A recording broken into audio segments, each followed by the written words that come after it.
தேர்தல் ஆணைய விதிமுறையால் தமிழகத்தில் 45% வர்த்தகம் பாதிக்கப்பட்டுள்ளதாக வணிகர் சங்கங்களின் பேரமைப்பு தலைவர் விக்ரமராஜா தெரிவித்துள்ளார்.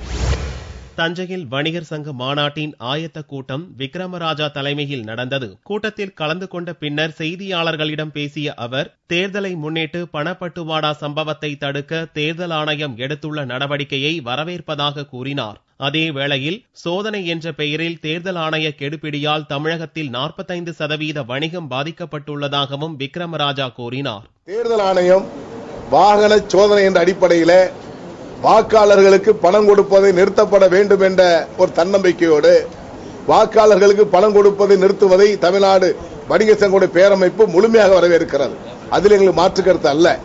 ஆனாலும் வாகன சோதனை என்ற அடிப்படையில் முழுமையாக வணிகத்தை ஏறக்குறைய 45 விழுக்காடுகளை முடக்கி இருக்கிறார்கள்.